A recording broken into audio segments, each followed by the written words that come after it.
In an early direct line, we talked about the dilemma faced by most human beings in our kind of society, which is the matter of making decisions. We've learned that ours is the only species on Earth whose natural state is one of disorientation, and therefore each of us must create his own world, even if the creation of our world consists in nothing more than playing copycat, closing our eyes and ears and just blindly following the person in front of us, hoping that somehow he or the person he's following knows where he's going and that when we get there we'll both like it. We like to think that we're intelligent and perhaps even bold decision-makers, but the facts seem to indicate that we're not, and that we use all kinds of dodges to keep from making decisions. In reading a back issue of Psychology Today, April 1973, I learned of a book which I immediately ordered, written by Princeton philosopher Walter Kaufmann, entitled With Guilt and Justice, From Decidophobia to Autonomy.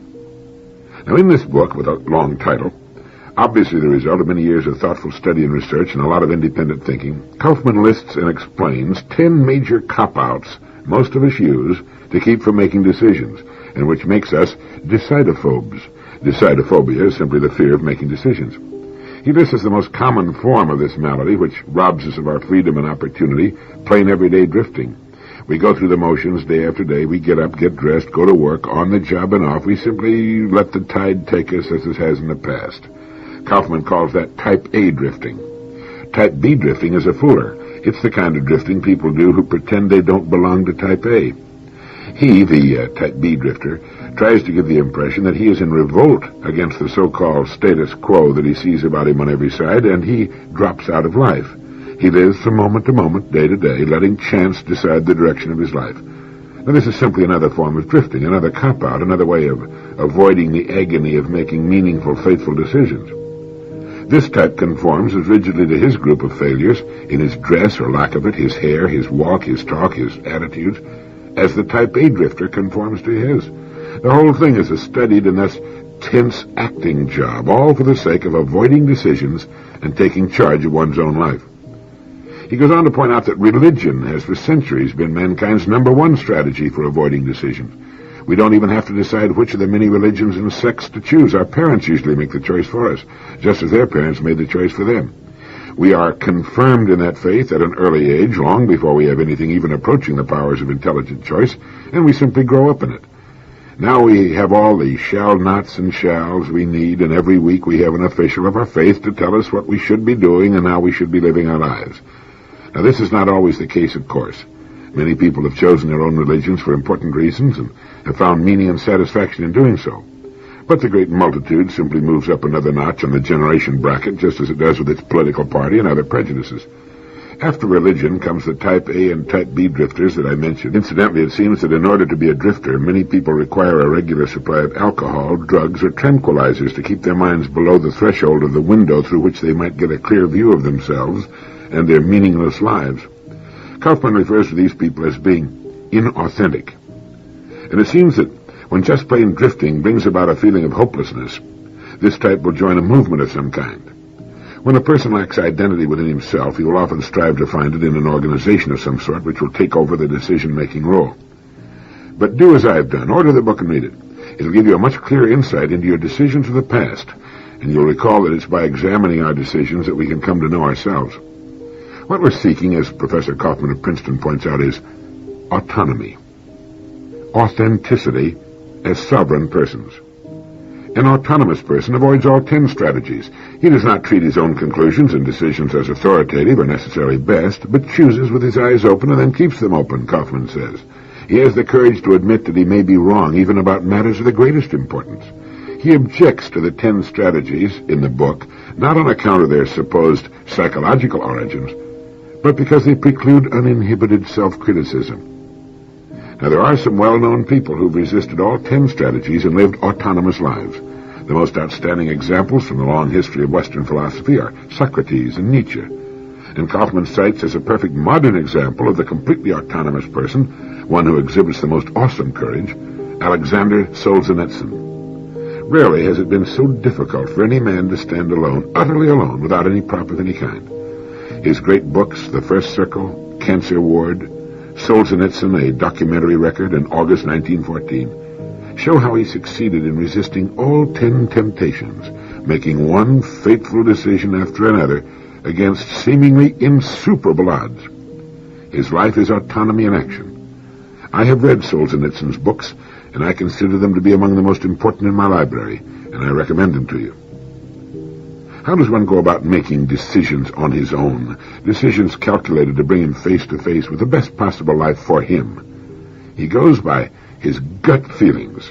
He listens to the voice within, and he knows Thoreau was right when he said, if one advances confidently in the direction of his dreams and endeavors to live the life which he has imagined, he will meet with a success unexpected in common hours. It's the decision to live my life, not necessarily the lives of those I see about me. In Man and People, Ortega says that each one of us is always in danger of not being the unique and untransferable self which he is. The majority of men, he wrote, perpetually betray this self which is waiting to be. And to tell the whole truth, our personal individuality is a personage which is never completely realized, a stimulating utopia, a secret legend which each of us guards in the depths of his heart. It is thoroughly comprehensible that Pindar summarizes his heroic ethics in the well-known imperative, become what you are. Become what you are. That perhaps sums it up best, and this kind of thinking runs counter to the kindergarten philosophy of most people that the purpose of life is to be happy. Happiness is to life what a paint job is to a product. It's the glistening veneer and nothing more. What counts is the product itself, its quality, the depth, the truth of its design and purpose. My good friend Norman Guest of the Dartnell Company reminded me of a quotation from Alex Month's novel, The Story of San Michel. It was published back in 1929 and was the book that started the vogue and success of the many doctor books, movies, soap operas, and television programs since. But in it there appears this line: a man can stand a lot as long as he can stand himself. He can live without hope, without books, without friends, without music, as long as he can listen to his own thoughts. As long as he can listen to his own thoughts. And it's on those thoughts that we should act. There is often pain in that. The birth pains of new birth, and perhaps an occasional sensation of falling, of being unsupported. It means not sitting and wallowing in our old beliefs, but moving out of them into new, fresh territory. It means asking the question, am I living by my standards, or by the standards of those about me? And are they living by their own standards or the standards of those about them? It's possible that we've all been wrong. Soren Kierkegaard wrote, the greatest danger, that of losing one's own self, may pass off quietly as if it were nothing. Every other loss, that of an arm, a leg, $5, and so forth, is sure to be noticed. That was written more than 100 years ago. The whole idea is to become a winner as opposed to becoming a loser. But just who is a winner, and what do we mean by losing? There's a marvelous little paperback titled Born to Win by James and Jungwirth, former students of Dr. Eric Byrne of transactional analysis fame. You probably read his book, Games People Play. But they've got a very good definition of what we mean by winners and losers. They point out that each human being is born as something new, something that never existed before. He's born with what he needs to win at life. Each person in his own way can see, hear, touch, taste, and think for himself. Each has his own unique potentials, his capabilities and limitations. Each can be a significant, thinking, aware, and creatively productive person in his own right, a winner. When we refer to a person as a winner, we do not mean one who beats the other guy by winning over him and making him lose.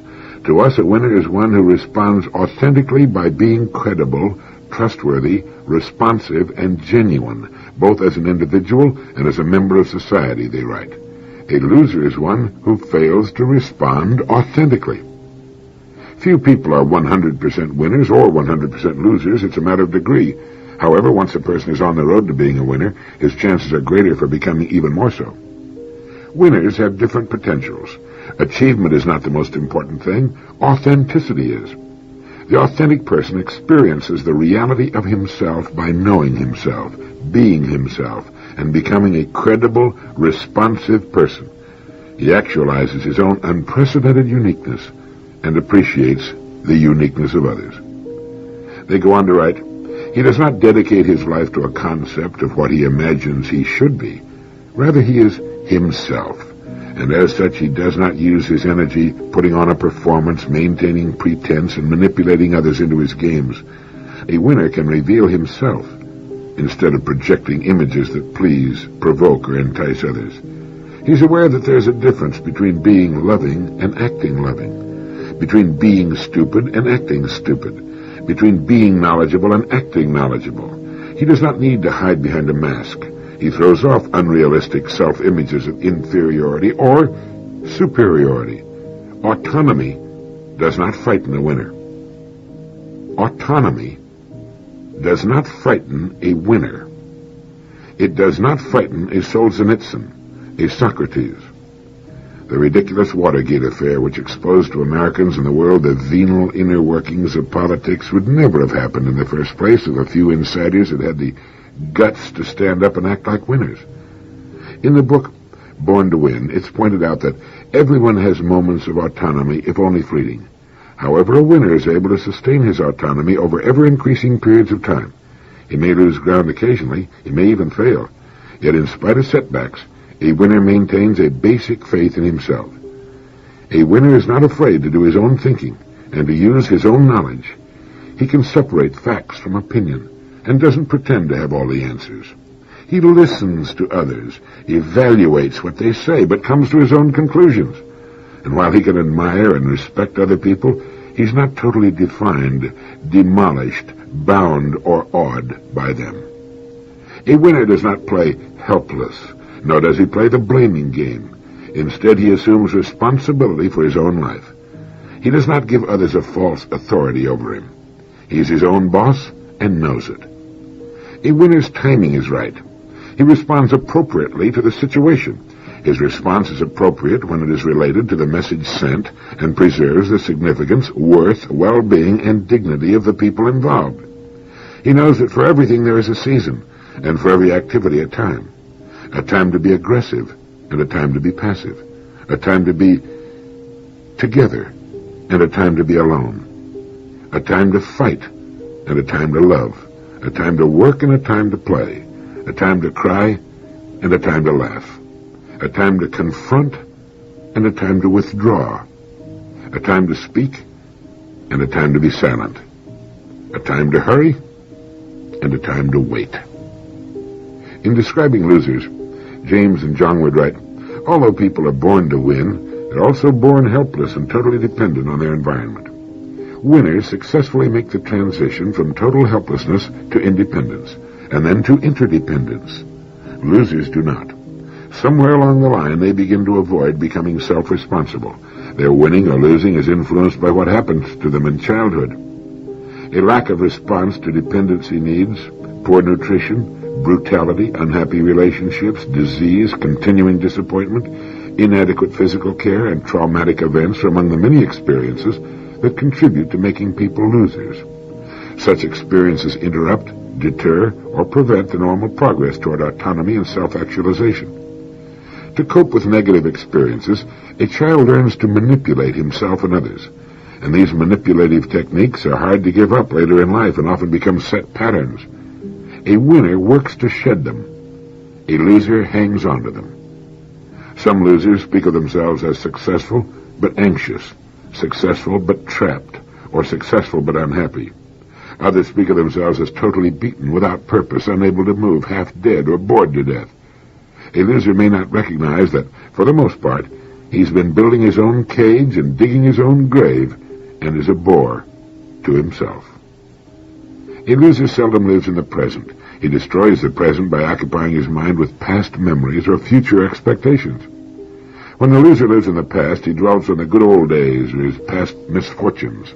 Nostalgically, he either clings to the way things used to be or bemoans his bad luck. He feels sorry for himself and shifts the responsibility for his unsatisfactory life onto others. Blaming others and excusing himself are often part of his games. A loser who lives in the past may lament, if only I had married someone else, if only I had a different job, if only I'd finished school, if only I'd been handsome or beautiful, if only my spouse had stopped drinking, if only I'd been born rich, if only I'd had better parents. They go on to describe other characteristics of the loser, such as trying to live in the future or worrying about future catastrophes. It's a book worth getting and adding to your library. I think every member of your family will enjoy reading it. It helps determine whether we're among the winners or losers, and more importantly, what to do if we find ourselves in the wrong camp. The key word in our thinking and our conduct, in our goals and in our lives is authenticity. We need to become what we are. I imagine that teachers get sick to death of hearing people tell them how to educate their charges. Everybody on earth seems to be a self-styled expert on just about everything under the sun, including that most difficult and certainly most important calling, teaching. I'm one of them, and I confess that I don't know anything about teaching. But we're looking for answers, and that's the important thing. Socrates said that the important thing is to learn how best to live our lives. I'll buy that. But how does one teach others how they can best live their lives? He can't. It's none of his affair. But more than that, he cannot tell another person how best to live his life, any more than anyone can tell him how best to live his. But some things can be taught. They can be taught so that the person at the other end becomes so emotionally involved, so moved by what he's learning, that he realizes that what he has learned can be applied to his own life in the pursuit of the goals that are important to him. Now, trying to tell someone else how to live his life is like telling children that they must add the numbers 10 and 9 and keep adding just those two numbers so that they can keep getting the number 19 as a result. It's ridiculous. Instead, we teach them how to add so that they can then add any numbers that are important to what they happen to be doing. We teach them to read so that they can read anything they desire to read. But we often don't do the best job of telling them why it's so important that they become skilled in these exercises, why it's so important to a good life, a successful life. If we teach principles and explain why it is important that we understand those principles, what understanding them can mean in our lives and the lives of those dear to us, we teach at the same time a love of learning that will remain with a person all the years of his life. If we teach a person how to successfully sell a hammer, he can successfully sell anything. It's the principles of selling he learns. The product or service can be whatever he wants it to be. And his drive, the intensity he brings to his work, will be regulated by his goals, sometimes strong, sometimes weak, depending on what's going on in his life, and on whether or not he understands that he can reach the goals he establishes for himself and those he loves. Poor motivation almost always results from confusion as to what a person wants, and or self-doubt as to his capacity to really accomplish his dreams. It's difficult for a child raised in a ghetto, who has spent 15 years or more living with failure on every side of him, to really believe that he can have anything he can qualify for. It's hard for him to understand that even though his father and mother and aunts and uncles and neighbors have all failed, he can succeed. He can have what he wants in life. But if he learns the principles that are involved and understands that if they'll work for little things, they'll also work for big things, it can revolutionize his life. I found the answer to a problem that's been plaguing me for years. During the past century, knowledge has multiplied 1,000 times faster than during all the preceding ages of man, and knowing that to be a fact, I couldn't figure out why people didn't seem to get any smarter, why the 20th century, with all its wonderful breakthroughs in all fields of human knowledge, has been one of the most barbaric in man's history. Well, in his excellent book, Some Lessons in Metaphysics, Jose Ortega y Gasset reminds us that man by himself would never be a student, just as man by himself would never be a taxpayer. He must pay taxes. He has to study. But he is, by nature, neither a taxpayer nor a student. To be a student or a taxpayer is an artificial state in which man finds himself by obligation, so people will learn no more than they absolutely must, which isn't much. Now, meanwhile, generation after generation, a frightening mass of human knowledge which the student must assimilate piles up, and in proportion as knowledge grows, is enriched, and becomes specialized, the student will move farther and farther away from feeling any immediate and genuine need for it. Each time there will be less congruence between the sad human activity which is studying and the admirable human occupation which is true knowing. And so the terrible gap, which began at least a century ago, continues to grow, the gap between living culture, genuine knowledge, and the ordinary man. Culture, or knowledge, has no other reality than to respond to needs that are truly felt and to satisfy them in one way or another. But the way of transmitting knowledge is to study, which is not to feel those needs. Therefore, culture or knowledge hangs in midair and has no roots of sincerity in the average man. Now, this culture, which does not have any root structure in man, a culture which does not spring from him spontaneously, lacks any native and indigenous values. Now, this is something imposed. It's extrinsic, strange, foreign, and unintelligible. In short, it's unreal. Underneath this culture, received but not truly assimilated, man will remain intact as he was. That is to say, he will remain uncultured, a barbarian.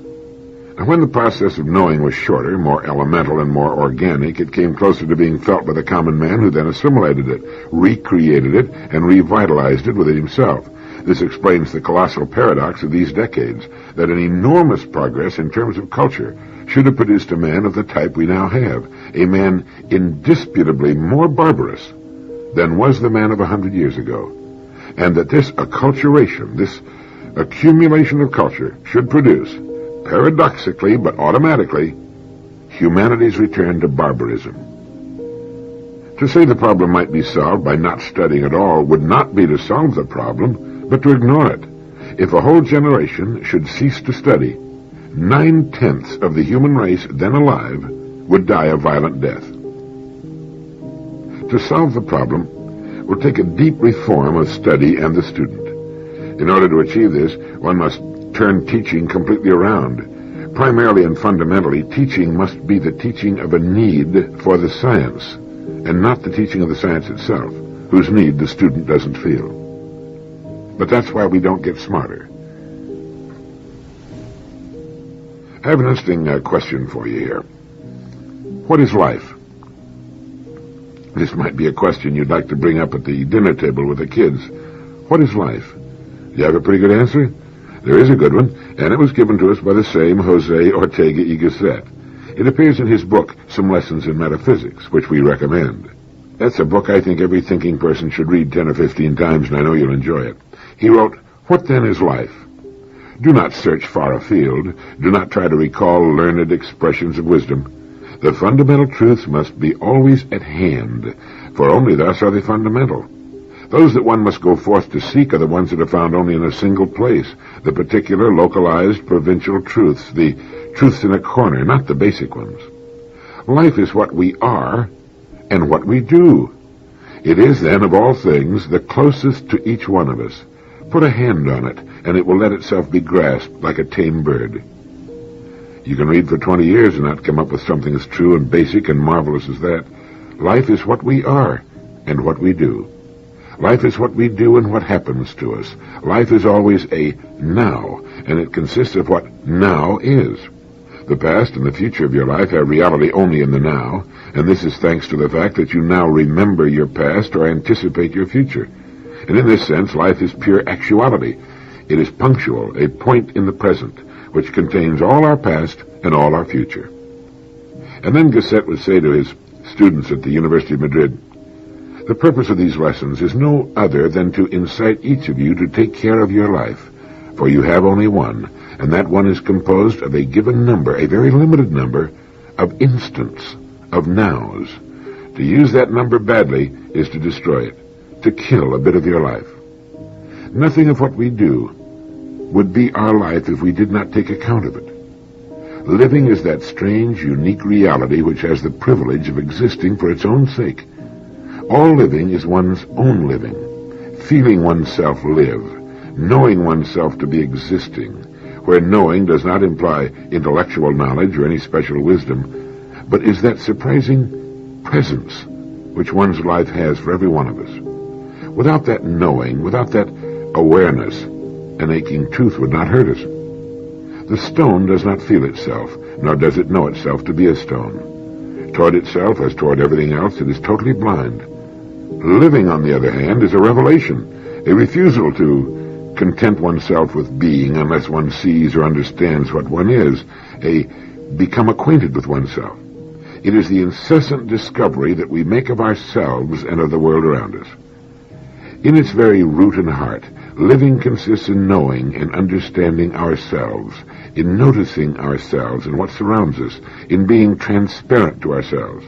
Life is what we do. Life is what we do because life is knowing what we are doing.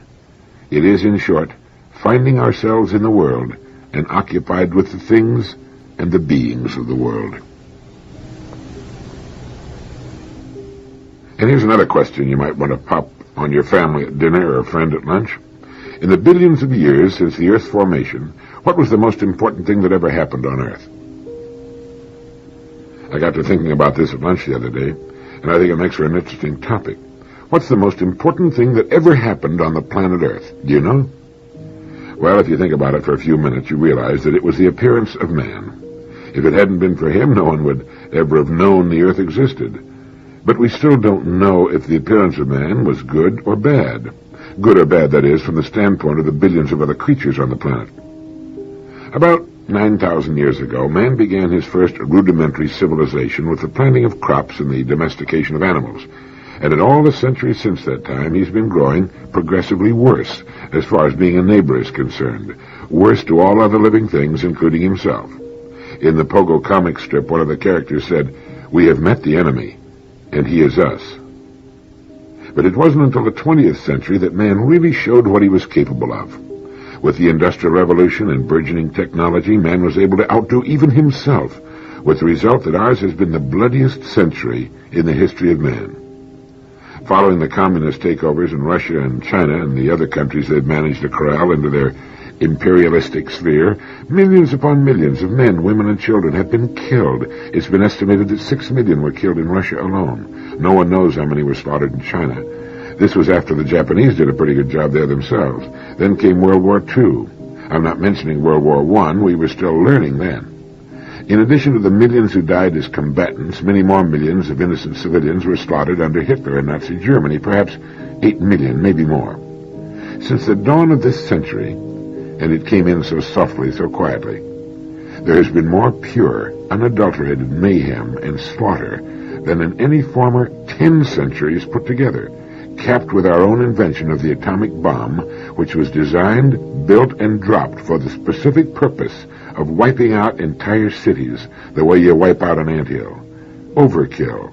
Men, women, little children, the sick and the pregnant, the blind, the helpless. Kill 'em all. The ultimate weapon was finally invented, and the means to deliver it to any spot on the face of the earth in minutes. Of course, it's undergone a whole lot of improvements since 1945. We've got thermonuclear devices now that can wipe out an entire country. In fact, we're approaching the point now where we have more missiles than targets. One missile, the MIRV, can incinerate in an instant millions of civilians in a whole collection of towns and cities, and the century still has a few years to go. I wonder what the 21st century will be like, because all we've proved in 9,000 years is that we keep getting more efficient at killing each other. You might pop that question to your family or your friends at lunch. What was the most important thing that ever happened on the face of the earth? Well, it was the appearance of man. Next question, was it good or bad?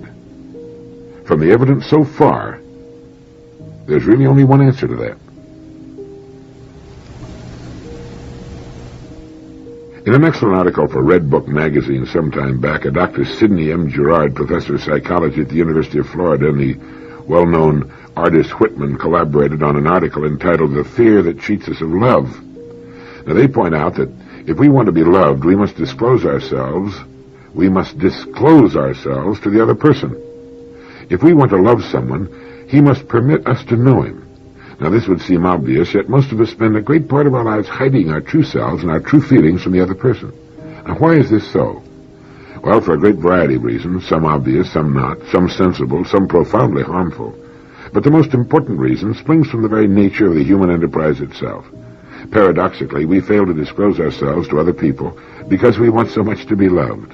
By failing to disclose ourselves, we make that love difficult, if not impossible. Children don't know their parents. Parents don't know their children. Husbands and wives are often strangers to each other. One has only to think of the astronomical rate of divorce and of the contemporary conflict between parent and children. One has only to hear the anxiety and pain expressed in the therapist's office when these closest of all relationships are touched upon, to know that it's possible to be involved in a family for years, playing one's role nicely and never getting to know the other members of the family who are also playing roles. It seems that much of human life is best described as impersonation. We are role players, every one of us. We say that we feel things we don't feel. We say that we did things we did not do. We say that we believe things that we do not believe. We pretend that we're loving when we're full of hostility. We pretend that we're calm and indifferent when we actually are trembling with anxiety and fear. We not only conceal ourselves, we also usually assume that the other person is in hiding. We're wary of him because we take it for granted that he too will frequently misrepresent his real feelings, his intentions, or his past, since we so often are guilty of doing these very things ourselves. Another reason we hide is to protect ourselves from change. Change is frightening to most people. A young bride returns from her honeymoon still lost in the romantic haze of being in love, blissfully happy and convinced that that's the way it's always going to be. One day her husband comes home, troubled over some problem at work, and broods in silence or snaps at her irritably. She in turn finds that getting meals and cleaning house, even when they're done for her husband, aren't all that satisfying. Her feelings are changing. But instead of facing the fact that nothing in life stands still, she tries to pretend to herself and to her husband that she feels exactly as she did before. We try to remain constant, to freeze time, and time won't be frozen. And we don't want the other person to change either. The answer? Relax and level with each other. Without self-disclosure, real, long-range love is impossible. By opening ourselves up, we find the other person will do the same, and love has a chance. Self-disclosure is as important a part of growing as it is of love, and growth is a part of change. The real self is continually evolving. One's needs, wishes, feelings, values, goals, and behavior all change with age and experience. The answer? Disclose ourselves to those we love.